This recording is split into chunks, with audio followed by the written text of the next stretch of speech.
there was a man who had 2 sons. And the youngest son said to his father, "Father, give me my share of the estate."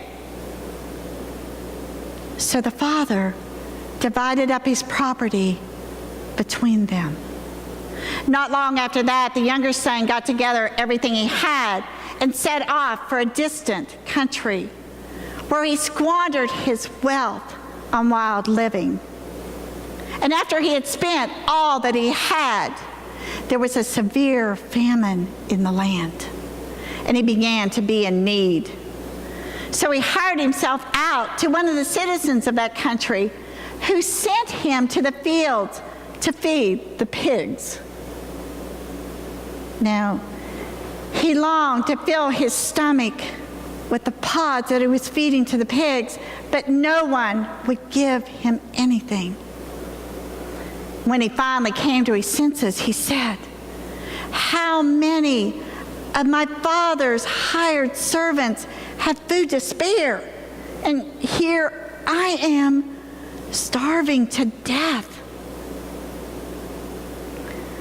I will go back to my father and I will say, 'Father, I have sinned against heaven and against you. I am no longer worthy to be called your son.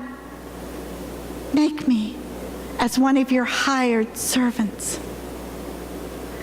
So he returned to his father. But while he was still a long ways off, his father saw him, and he ran to him. And he had compassion on him, and he threw his arms around him, and he kissed him. And the son said, 'Father, I have sinned against heaven and against you. I am no longer worthy to be called your son.' But the father said to the servants, 'Quick, go get the best robe and put it around him. Put a ring on his finger and sandals on his feet.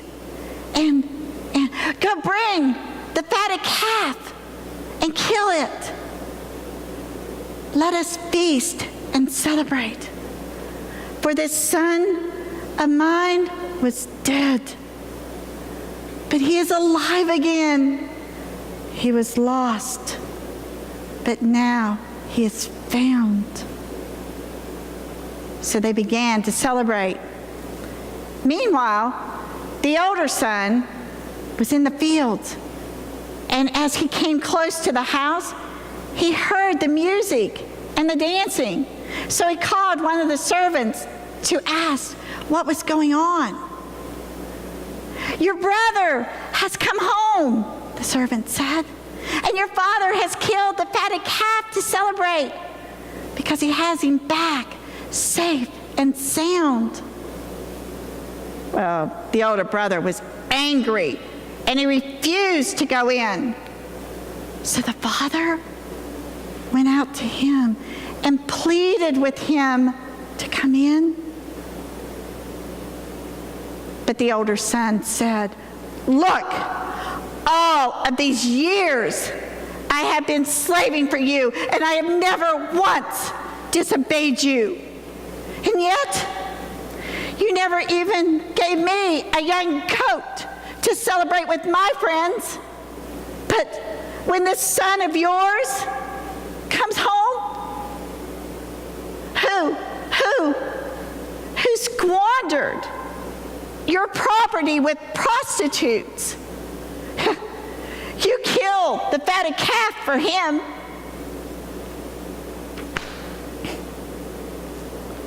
My son,' the father said, 'you are always with me. Everything I have is yours. But we had to celebrate and be glad